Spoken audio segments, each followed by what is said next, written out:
Hechos 20:28. Escuche lo que Pablo le dice a esos ministros. Hechos 20:28. A los presbíteros. ¿Qué les dice Pablo? Escuchemos. Tened cuidado de vosotros mismos y de todo el rebaño que el Espíritu Santo os puso por obispos para apacentar la iglesia de Dios. Escuche. Que otra vez, pero hágame favor, me lo leo un poquito más despacio. Teniendo cuidado de vosotros mismos. Ajá.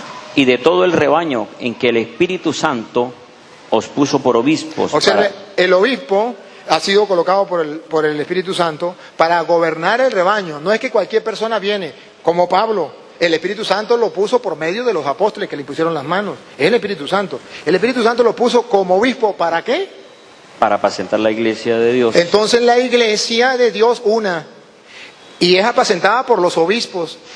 Y si yo me rebelo contra los obispos, me estoy rebelando contra el Espíritu de Dios. Y no vengo a decir que entonces que el Espíritu Santo me va a iluminar a mí de otra manera, porque está iluminándolo por medio de los obispos, que Dios colocó para apacentar. Entonces son los pastores, van a apacentar las ovejas, el rebaño, la iglesia de Dios. Escuche, otra vez, repítalo y sigue, hermano. 28, que adquirió mediante su propia sangre. Repítalo y sigue, hermano. Tened cuidado de vosotros mismos y de todo el rebaño en que el Espíritu Santo os puso por obispos para apacentar la iglesia de Dios, que adquirió mediante su propia sangre. Entonces la iglesia de Dios es importante porque vale a precio de sangre. Y por eso Dios dejó obispo para que la cuiden. ¿De qué la va a cuidar? Escuche, ¿de qué la va a cuidar? Dale. Yo sé que después de mi partida. Porque después de mi partida, después que Pablo se muera, entrarán entre vosotros lobos feroces. Lobos feroces, ya va, deténgase un momentico. Lobos feroces. Ustedes se van a imaginar de una vez esos animalitos que están en el monte. No se refiere a eso. Vamos a ver a quién se refiere. Entrarán entre ustedes lobos feroces, dale. Que no perdonan al rebaño. Que no perdonan al rebaño, vamos a ver. Y de entre vosotros mismos. ¿De dónde saldrán los lobos? De entre nosotros, entre vosotros mismos, dale. Se levantarán hombres que hablan perversidades. Para arrastrar a los discípulos tras sí. Para arrastrarlos a ustedes tras de sí. Algo que se compare ahorita, no es casualidad, es que ya está escrito en la Biblia. Que bueno, que hay personas que se salen de la iglesia y buscan arrastrar a otros con su forma de pensar, llamándose ellos apóstoles, pero la Biblia dice no, son lobos. Eso es otra cosa muy distinta, para eso están los obispos. Entonces observe que el error lleva a que yo me vaya al otro extremo, dejo de ser oveja y me paso a ser lobo. Y comienzo a arrastrar a la gente, porque yo pienso de esta manera, porque a mí me parece de esta manera, porque esto es lo que yo creo, porque supuestamente el Espíritu Santo me revela a mí esto. No, para eso Dios dejó la iglesia, para eso dejó los obispos, para eso está la advertencia aquí. Y observe algo más que ustedes pueden ver. San Pablo le dice a los Gálatas capítulo 1, versículo 6, hágame favor, me lo lee. Gálatas capítulo 1, versículo 6 en adelante, le dice Pablo a los Gálatas, para que no tengamos nosotros duda y para que estemos alerta, tengamos cuidado. Escuche lo que dice Pablo. Gálatas capítulo 1, versículo 6 en adelante. Estoy maravillado que así tan pronto os hayáis alejado del que os llamó por gracia para un evangelio diferente. Estoy sorprendido de que este hermano se haya salido y se pase para un evangelio distinto, diferente. Siga, escuche. No que haya otro. Pero no hay otro evangelio. Sino que hay algunos que os inquietan. Aquí. Hay algunos que ¿qué? Os inquietan. Que os inquietan. Y quieren pervertir el evangelio del Mesías. Y quieren cambiar el evangelio del Mesías. Siga, escuche lo que viene. Advertencia. Pero si aún nosotros, un mismo sacerdote, un mismo obispo, o un ángel del cielo, proclamara un evangelio contrario al que os proclamamos, al que se le ha enseñado en la iglesia católica, en la iglesia de Cristo, sea anatema. Sea anatema. Y repite, venga la otra. Siga. ¿Por qué? Porque siga. Busco... siga donde iba.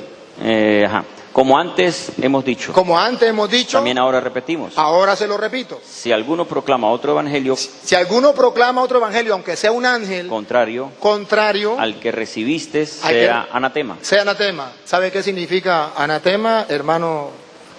maldito. Maldito. Sea el que venga predicando otro evangelio, sea maldito. Yo no digo, no quiero estar en el lugar del hermano para proclamar otro evangelio de lo que a mí me venga en gana, porque eso es delicado. Porque la Biblia dice, sea maldito aunque sea un ángel, aunque sea una revelación divina que diga que vio. No, hay que tener cuidado. ¿Por qué hay que tener cuidado, hermanos? Porque hay espíritus que revelan y le hace creer a la gente que es el Espíritu Santo. El hermano está convencido que a él le revela el Espíritu Santo. Y ojalá y sea el Espíritu Santo. Pero lo triste es, ¿por qué el Espíritu Santo viene a cambiar en el año 2000, o no sé cuándo se convirtió él y socó esa iglesia? Y entonces el Espíritu Santo viene a cambiar las cosas. Cuando la Biblia dice, allá en 1 de Timoteo capítulo 4, versículo 1 en adelante, otra advertencia, para que usted y yo no nos dejemos confundir con nadie, aunque sea un ángel que venga, sea maldito. 1 Timoteo 4:1. 4:1 en adelante. Entonces las palabras son duras, no es un juego, no es que yo me salí de la iglesia y me fui y me nombré pastor o fundé otra iglesia y no pasó nada. No, sea maldito. Escucha ahora lo que dice. Pero el Espíritu dice claramente Pero el Espíritu dice claramente que en los postreros tiempos que en los postreros tiempos que algunos estamos, apostatarán de la fe, algunos apostatarán de la fe. Se lo traduzco en castellano, van a decir, yo creía esto, yo creía aquello, pero ahora no lo creo. Eso se llama apostatar de la fe. A algo que antes creyó, pero que ahora no lo cree. ¿Y por qué sucede eso? Dale. escuchando a espíritus engañadores. Porque sí hay espíritus. ¿Ve que los espíritus revelan? ¿Ve que sí le habla el Espíritu? Pero no es el Espíritu Santo. Son espíritus engañadores. Porque viene a confundirlo en un momento donde tiene un choque con un sacerdote y le dice, vete y funda una nueva iglesia. Vete y lee el Evangelio a su manera. Es un espíritu, pero no es el Espíritu de Dios. Sí es un espíritu, y ahí está escrito. Es un espíritu que le revela. Pero ¿será el Espíritu Santo? Eso es lo que hay que discernir. Y en 1 de Juan capítulo 4 versículo 1 dice, hay que discernir los espíritus. Pero termíneme de leer ese antes de pasar allá. Estamos en 1 de Timoteo 4:1 en adelante. Escuche, lo repite otra vez de nuevo para que ustedes lo tengan en cuenta. 1 de Timoteo capítulo 4 versículo 1 en adelante. Pero el Espíritu dice claramente que en los postreros tiempos algunos apostatarán de la fe, escuchando a espíritus engañadores y a doctrina de demonios. Y de doctrina de demonios. O sea, que el que no traiga la doctrina de Cristo, que el que cambie el Evangelio a la manera que a él le parece, no es que esté iluminado por el Espíritu Santo. Es que hay unos espíritus engañadores que los engañan y comienzan a predicar doctrinas diabólicas. De verdad que no tengo nada, hermano, contra usted. Y de verdad que no quiero herirlo con estas palabras que lo estoy leyendo. Pero esta es palabra de Dios. Y estas advertencias están en las Sagradas Escrituras. Y debemos tener cuidado. ¿Qué nos están enseñando? Por eso ustedes verán que San Pedro decía, nadie puede interpretar las Escrituras por su propia cuenta. Segunda de Pedro 1:20, segunda de Pedro 3:16. Porque esto se cumple, segunda de Pedro 3:16. ¿Por qué nadie puede interpretar la Escritura por su propia cuenta? Segunda de Pedro 3:16. Escuchémoslo, para que ustedes se den cuenta que es exactamente lo que está sucediendo cuando no se toma en cuenta dentro de la Iglesia Católica lo que dice la Biblia. Un hermano católico nunca lo escuchó, nadie se lo predicó y creyó que cada quien podía leer la Biblia a su manera e interpretarlo por su cuenta. Escuche. Como también habla de esto en todas las epístolas, en las cuales hay algunas cosas difíciles de entender, que los indoctos o inconstantes tuercen como Sí. también las otras escrituras, Siga. para su propia perdición. No dice para la salvación, para su propia perdición. Y ese es el peligro que se corre. Siga. Así que vosotros, amados, conociéndolo de antemano, Conociéndolo de antemano, advertidos de antemano, guardaos para que no caigas de vuestra firmeza, para que no caiga de vuestra firmeza donde usted ha estado en la iglesia de Cristo. Siga. arrastrado por el error de los libertinos. Arrastrado por el error del libertino. ¿Por qué se llama libertino? Porque se ha tomado la libertad él mismo de pensar lo que a él le viene en gana. Libertino porque no le importa lo que Jesús dijo o lo que dice la iglesia de Cristo, sino que yo la puedo interpretar a mi manera. Se llama libertino. Me estoy destruyendo yo mismo, estoy tomando por mi propia cuenta. ¿Y qué es lo que San Juan llama anticristo? Si usted lo mira en Primera de Juan, capítulo 2, versículo 18, ¿ustedes han escuchado? Háganme favor, me lo lee. Hijitos, ya es la hora postrera, y según habéis oído que el anticristo viene, así han surgido ahora muchos anticristos. Ustedes han escuchado que vendría un anticristo. Pues bien, ya han venido muchos anticristos. No es uno, como dicen los hermanos separados, es el Papa. No, ya han venido muchos anticristos. Por favor, me lo lee otra vez de nuevo y sigue. Hijitos, ya es la hora postrera, y según habéis oído que el anticristo viene, así han surgido ahora muchos anticristos. Vamos a ver quiénes son los anticristos. Por lo cual sabemos que es la hora postrera. Vamos a ver cómo los conocemos. Salieron de nosotros. ¿Salieron de dónde? Pero no eran de nosotros. ¿Salieron de dónde? Salieron los anticristos. Cuando uno se sale de la iglesia de Cristo, se convierte en anticristo, no en pastor, en anticristo. Y esto es un error muy grande. Salieron de entre nosotros, pero no era de los nuestros. Siga.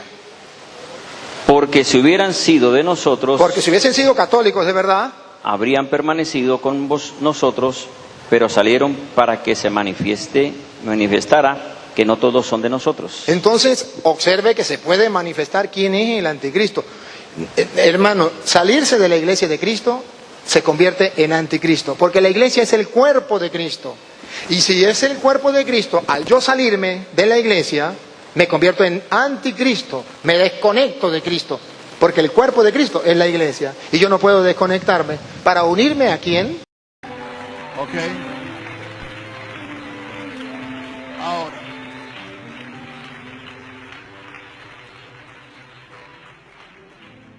ustedes dos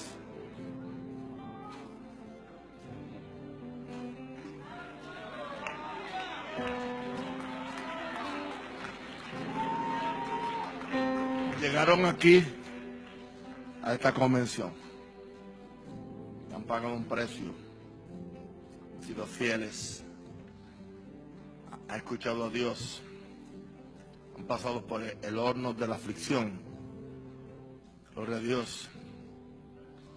Y el Señor me dice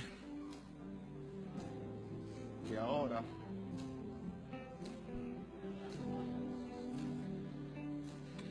regresas a tu iglesia y a tu país como un apóstol.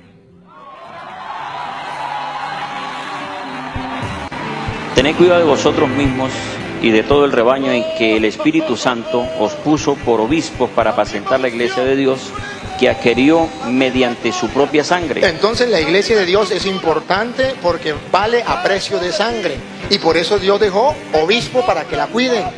¿De qué la va a cuidar? Escuche, ¿de qué la va a cuidar? Dale. Yo sé que después de mi partida, porque después de mi partida, después que Pablo se muera, entrarán entre vosotros lobos feroces. Lobos feroces, ya va, deténgase un momentico. Lobos feroces. Ustedes se van a imaginar de una vez esos animalitos que están en el monte. No se refiere a eso. Vamos a ver a quién se refiere. Entrarán entre ustedes lobos feroces, dale. Que no perdonan al rebaño. Que no perdonan al rebaño. Vamos a ver. Y de entre vosotros mismos. ¿De dónde saldrán los lobos? De entre nosotros, entre vosotros mismos, dale. Se levantarán hombres. Que hablan perversidades. Que hablan perversidades. Para arrastrar a los discípulos tras sí. Para arrastrarlos a ustedes tras de sí. Algo que se compare ahorita no es casualidad, es que ya está escrito en la Biblia. Que bueno, que hay personas que se salen de la iglesia y buscan arrastrar a otros con su forma de pensar, llamándose ellos apóstoles, pero la Biblia dice no, son lobos. Eso es otra cosa muy distinta, para eso están los obispos. Entonces observe que el error lleva a que yo me vaya al otro extremo, dejo de ser oveja y me paso a ser lobo, y comienzo a arrastrar a la gente, porque yo pienso de esta manera, porque a mí me parece de esta manera, porque esto es lo que yo creo, porque supuestamente el Espíritu Santo me revela a mí esto. No, para eso Dios dejó la iglesia, para eso dejó los obispos. Buen día tengan todos ustedes. El día de hoy vamos a hablar de la cuarta nota que caracteriza a la iglesia que Cristo fundó, que distingue a la iglesia de Cristo. Ya decíamos que esas notas son que es una, santa, católica y apostólica.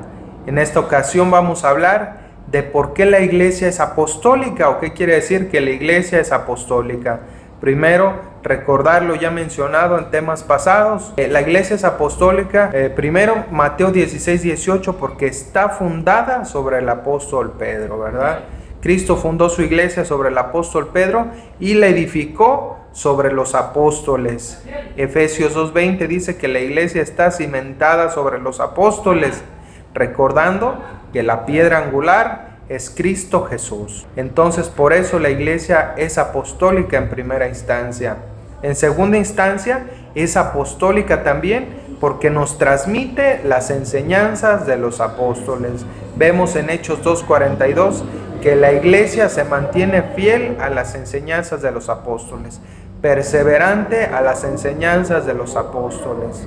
También, por otro lado, es apostólica, ¿verdad? Porque esa sucesión apostólica distingue la iglesia de Cristo, una línea interrumpida de sucesores de los apóstoles desde Cristo a nuestra fecha. ¿Por qué? Porque ellos sabían que Cristo les había encargado una misión en Mateo 28:19 de ir por todo el mundo y anunciar el evangelio, ¿verdad? Y bautizarlos en el nombre del Padre, del Hijo y del Espíritu Santo. Pero ellos sabían que eran limitados, que no iban a durar para toda la vida, y de ahí que designaban sucesores con los grados del orden que conocemos como obispo, presbítero y diácono. ¿Para qué? Para que siguieran llevando a cabo esa misión que el Señor les encomendó de regir, de enseñar y de santificar a su pueblo. Sabemos que Cristo les deja el poder, el conocimiento y la autoridad para guiar a su pueblo. Lo vemos en Lucas 10:16. Les dice Jesús: quien los escucha a ustedes, a mí me escucha, y quien los rechaza a ustedes, a mí me rechaza. Los compara y les deja la misma autoridad como si fueran el mismo Cristo aquí en la tierra. Les deja a los apóstoles esa misión de regir, de enseñar y de santificar a su pueblo. Y ellos a su vez, viendo sus limitaciones, designan a la vez sucesores, personas que se quedaran a cargo de llevar esta tarea de Cristo, ¿verdad? Para que la iglesia se pueda mantener hasta el fin del mundo, como la dice Mateo 28:20, que se mantenga de pie. Vemos pues que ellos van y anuncian el evangelio como lo dijo Cristo. El libro de los Hechos de los Apóstoles nos da mucho testimonio de esto. Vemos en Hechos 14:23 que los apóstoles iban predicando el evangelio y designando presbíteros en las comunidades. ¿Para qué? Pues para que se encargaran de esa tarea, ¿verdad? De regir, de enseñar, de santificar a través de los medios que Cristo les dejó, que eran los sacramentos, de llevar a cabo el bautismo, la Eucaristía, el perdón de los pecados, como ya lo hemos visto en temas pasados. Vemos pues también en la carta a Tito 1:5, cómo se designa presbíteros por medio de la imposición de las manos, esa sucesión apostólica, esa imposición de las manos. Vemos en Hechos de los Apóstoles capítulo 6, versículo del 6 en adelante, cómo se instituyen también diáconos para que lleven a cabo otras tareas.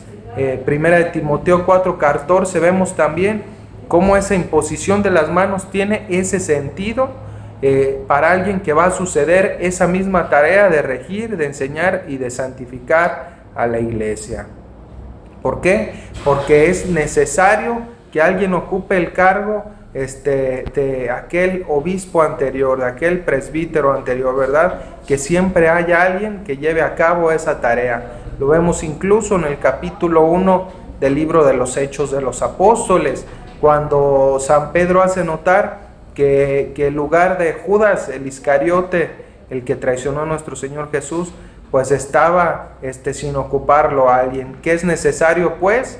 Que alguien ocupe ese puesto, dice, porque él se contaba entre nosotros y llevaba a cabo el mismo ministerio. Vemos pues Hechos 1:16 y siguientes, cómo cómo se hace la elección del sucesor de Judas, ¿verdad? Entre un hombre llamado Barsabás y Matías, y cómo Matías es elegido para ocupar el lugar de Judas. Vemos pues ese testimonio de cómo instituían obispos en cada una de las comunidades y cómo se preparaban y los instruían para que guiaran al pueblo con justicia y sabiduría. Vemos pues también cómo San Pablo instruye, ¿verdad?, a esas personas que están encargadas, a esos obispos, presbíteros y diáconos. Primera de Timoteo 3:15 dice así: te doy estas instrucciones con la esperanza de ir pronto a verte, pero si me demoro, para que sepas cómo debes portarte en la casa de Dios vivo, que es la iglesia, pilar y fundamento de la verdad. Vemos pues cómo instruían esos hombres para que fueran fieles en llevar a cabo esa tarea y de regir, de enseñar y santificar al pueblo de Dios. Esto hablando tan solo de las Sagradas Escrituras, que hay mucho testimonio en las cartas de San Pablo y en el libro de los Hechos.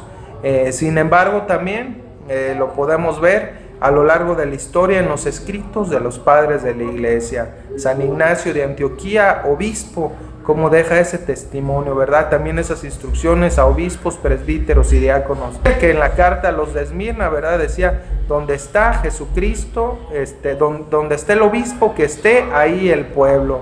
El obispo, pues, era señal de esa sucesión, garantía de la iglesia de Cristo, dice, y donde está Jesucristo, ahí está la iglesia católica. Vemos pues ese testimonio, dice la carta epístola a los de Esmirna, capítulo 8, versículos del 1 al 2. Dice: eviten las divisiones como el comienzo de los males. Sigan pues a sus obispos como Cristo siguió al Padre, y al presbítero como a los apóstoles, y respeten a los diáconos como mandamiento de Dios. Que nadie haga nada perteneciente a la iglesia al margen del obispo.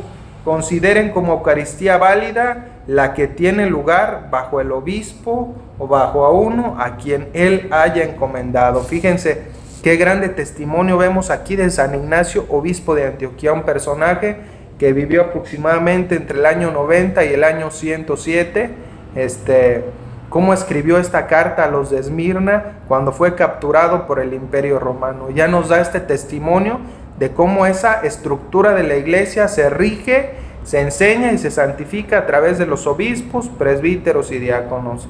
Lo está diciendo un mismo obispo, San Ignacio de Antioquía. Si bien estas cartas que escribió él no forman parte de las Sagradas Escrituras, pues bien decimos que puede que estén inspiradas por Dios, pero cuando menos nos deja un testimonio histórico de testigos oculares de aquella fecha, del primero y segundo siglo. Vemos también a Clemente Romano y a otros demás escritores de aquella época donde resaltaban el papel del obispo, presbítero y diácono, y donde nos hacían ver el valor que tiene la sucesión apostólica. De modo pues que ya para finalizar, recalcar eso, ¿verdad? La sucesión apostólica nos garantiza que la iglesia católica es la iglesia que Cristo fundó. Esa línea ininterrumpida de sucesores desde Jesús y sus apóstoles hasta los obispos del día de hoy. Y aquí San Ignacio nos pone como garantía que donde está el obispo, ahí está el pueblo, y que la Eucaristía válida es la que esté aprobada por el obispo del lugar y llevado a cabo por los presbíteros. También nos recomienda que respetemos a nuestros diáconos.